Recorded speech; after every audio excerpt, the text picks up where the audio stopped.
ఓం శ్రీ గురుభ్యో నమ. ఓం శ్రీ కాలభైరవాయ నమ. హరహర మహాదేవ.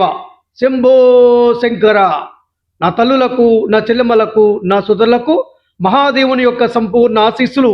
మహాశివరాత్రి శుభాకాంక్షలు. మహాశివరాత్రి సంవత్సర కాలంలో మహోన్నతమైనటువంటి పర్వదినం మహాశివరాత్రి. మహాదేవునికి అత్యంత ప్రీతికరమైనటువంటి పర్వదినం.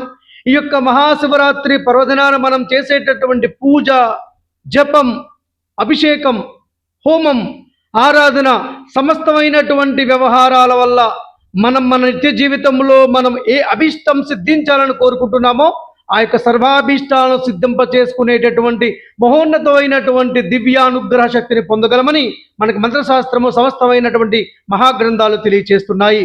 మరి యొక్క మహాశివరాత్రి రోజున ముఖ్యంగా ఒక పని మాత్రం చేయొద్దు. అది ఏమంటే కఠిన ఉపవాసం మాత్రం చేయొద్దు. ఈ కఠిన ఉపవాసం అనేది ఒక రకంగా చెప్పాలంటే జ్ఞానం ఉన్నటువంటి వాళ్ళు ఎవ్వరూ కూడా ఈ యొక్క కఠిన ఉపవాసము చేయరు. కఠిన ఉపవాసము అంటే శివరాత్రి పర్వదినాన మేము ఉపవాసం ఉన్నాము అని అందరికీ చెప్తూ కనీసం జలాన్ని కూడా, వారి యొక్క లాలాజలాన్ని కూడా మింగకుండా కఠినాతి కఠినంగా ఈ యొక్క దేహాన్ని నష్టపరుస్తూ ఉంటారు, బాధ పెడుతూ ఉంటారు. దానివల్ల పుణ్యం రాకపోగా ఎన్నో రకాల ఆరోగ్య సమస్యలు, ముఖ్యంగా గ్యాస్ట్రిక్ సమస్యలు, అలాగే పొట్టకు సంబంధించినటువంటి ఎన్నో రకాల రోగాలు వచ్చేటటువంటి అవకాశం ఉంటుంది. ఇక్కడ అర్థం చేసుకోవాలి తల్లులు, చెల్లెములు, సోదరులందరూ కూడా. ఉపవాసము అంటే ఉపవాసము దగ్గరగా ఉండడము. ఎవరికి దగ్గరగా ఉండడము? పరమాత్మకు దగ్గరగా ఉండడము, పరమాత్మ తత్వానికి దగ్గరగా ఉండడము, పరమాత్మ దివ్య నామస్మరణ చేస్తూ గడపడమని అర్థం చేసుకోవాలి. ఉపవాసం అంటే కడుపు కాల్చుకోవడం కాదు. ఆ రోజు దేవాలయాల్లో పెట్టేటటువంటి నైవేద్య మహాప్రసాదాలను మీరు స్వీకరించవచ్చు, మితంగా మాత్రమే.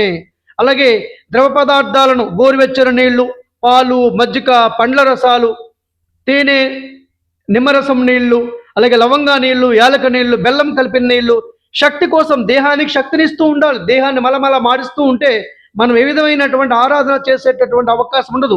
పుణ్యం కాస్త మనకు అనారోగ్యంగా, ఆపదగా వస్తువులు ఉంటాయి. ఇది అర్థం చేసుకోండి. ఈ విధమైన కఠిన ఉపవాసాలు మాత్రం ఈ మహాశివరాత్రి రోజునే కాదు, ఎప్పుడూ కూడా చేయవద్దు. ఇది మన ధర్మంలో కూడా లేదు.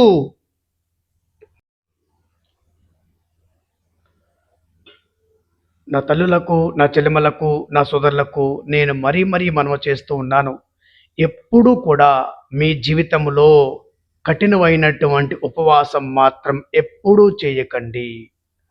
అలాగే శివరాత్రి మొత్తం పుణ్యకాలములో విశిష్టమైనటువంటి కాలము లింగోద్భవ కాలము. ఈ లింగోద్భవ కాలము రాత్రి 11:44 నుండి రాత్రి 12:55 వరకు లింగోద్భవ కాల సమయము.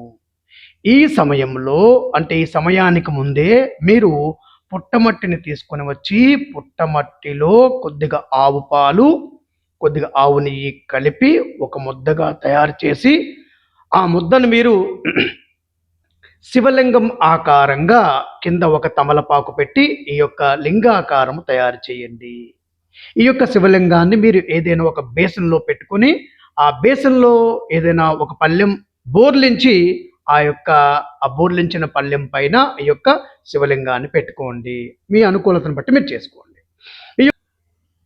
మీరు తూర్పు ముఖంగా కూర్చొని లేదా ఉత్తరముఖంగా కూర్చొని అభిషేకం చేసినా, మీరు చేసినటువంటి ఆ యొక్క శివలింగము యొక్క పానమట్టం అభిషేకం చేసినటువంటి ద్రవ్యమంతా పోయేటటువంటి యొక్క మార్గము ఉత్తరముఖం వైపు మాత్రమే ఉండాలి. ఒకవేళ పార్థివ శివలింగం చేసుకునేటటువంటి అవకాశం లేకుంటే మీ గృహంలో ఇప్పటికే స్వర్ణలింగాలని, అలాగే రజతలింగాలని, పంచలోహ శివలింగాలని, ఇత్తడి శివలింగాలని, పాదరస శివలింగాలని, బాణ శివలింగాలని, స్ఫటిక శివలింగాలని, అలాగే సాలగ్రామ శివలింగాలని, రకరకాల శివలింగాలను మీ గృహంలో పెట్టుకుని ఆరాధన చేస్తూ ఉన్నారు. ఈ విధంగా ఆ శివలింగాన్ని, పార్థివ శివలింగం లేకపోతే ఈ విధమైన మీ గృహంలో ఉండేటటువంటి శివలింగాన్నైనా సరే మీ గృహంలో పెట్టుకొని ఈ విధంగా మీరు పెట్టుకొని ముందుగా మహాదేవుణ్ణి ఆరాధన చేయండి. శివపార్వతులను ఆవాహన చేయండి. ఆవాహన చేసి పంచోపచార పూజలు చేయండి. గంధము, పుష్పము, ధూపము, ఆవు నెయ్యి దీపము, అలాగే ఏదైనా ఫలాన్ని నివేదన చేసి అక్కడ మీరు ఒక ఇత్తడి పాత్రలో, ఇత్తడి చెంబులో లేదా రాగి చెంబులో ప్రత్యేకంగా సుగంధ జలాలు, అంటే మీరు తయారు చేసుకోండి. సుగంధ జలాలు అంటే ఒక 11 యాలకులు, 11 లవంగాలు, ఒక సగం ముక్క జాజికాయ, ఒక జాజి పువ్వు, కొన్ని దాల్చిన చెక్క ముక్కలు, వీటిని మెత్తగా పౌడర్ లాగా తయారు చేయండి.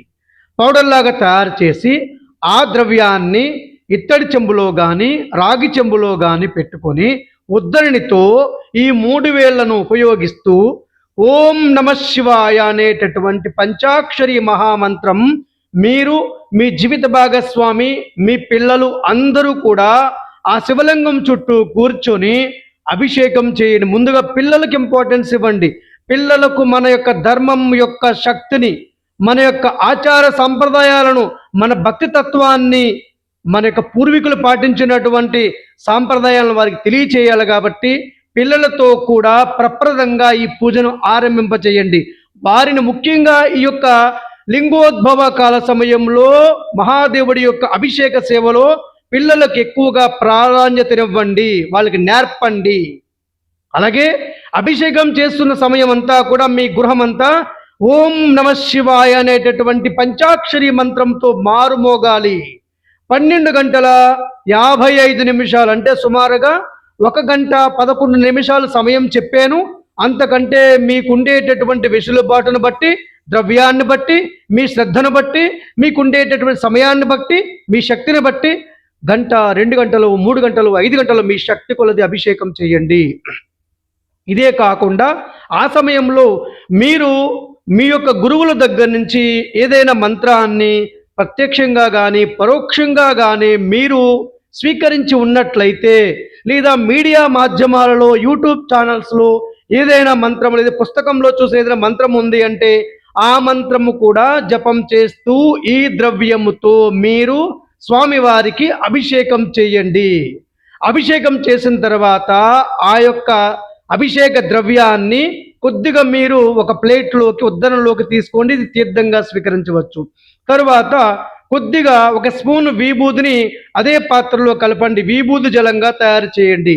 ఆ తర్వాత కొద్ది గంధం వేసుకోండి, గంధం జలంగా తయారు చేయండి. అలా కొద్ది పసుపు వేసుకోండి, పసుపు జలంగా. కుంకుమ వేసుకోండి, కుంకుమ జలంగా. పుష్పాలు వేయండి, పుష్పజలంగా. ఇలా 5 రకాల జలాలతో, సుగంధ జలాలతో అభిషేకం చేసిన తర్వాత విభూది, గంధం, పసుపు, కుంకుమ, పుష్పజలాలతో అభిషేకం చేసి మీరు మంగళ నీరాజనాలు సమర్పించండి. ఆ శివలింగం పైన మారేడు దళాన్ని కానీ మరొక చిన్న తవలపాకును కానీ ఉంచండి. ఎందుకంటే మీరు అభిషేకం చేసేటప్పుడు ఆ జలము సరాసరి ఒకే చోట పడితే ఆ శివలింగం భిన్నమయ్యేటటువంటి అవకాశం ఉంటుంది. కాబట్టి పైన ఏదైనా పుష్పం కానీ మారేడు దళం కానీ ఉంచి, లేదా తులసి దళాన్ని కానీ ఉంచి ఆ దళం పైన కొద్ది కొద్దిగా ఆ శివలింగం ఎట్టి పరిస్థితుల్లో కూడా భిన్నం కాకుండా శ్రద్ధగా అభిషేకం చేయండి. పర్వదనాన లింగోద్భవ కాలంలో మహాదేవుణ్ణి, ఆ యొక్క జగన్మాతను ఆరాధించి మీ యొక్క సర్వాభీష్టాలను సిద్ధింప చేసుకోగలరు. ఈ యొక్క పుణ్యకాలంలోనే రాజమహేంద్రవరంలో శ్రీ స్వర్ణాకర్షణ కాలభైరవ స్వామివారి క్షేత్రములో కార్యసిద్ధి కాలభైరవ స్వామివారికి లింగోద్భవ కాల ప్రత్యేక అభిషేక, అలాగే ఆరాధనా కార్యక్రమాలు, పూజా కార్యక్రమాలు కూడా ఉన్నాయి. ఈ దగ్గరలో మీరు ఉండేటటువంటి అవకాశం ఉంటే ఈ యొక్క లింగోద్భవ కాల సమయంలో కూడా స్వామివారిని దర్శించి కాలభైరవ స్వామివారి యొక్క సంపూర్ణ అనుగ్రహానికి పాత్రులు కాగలరు. శుభం భవతు.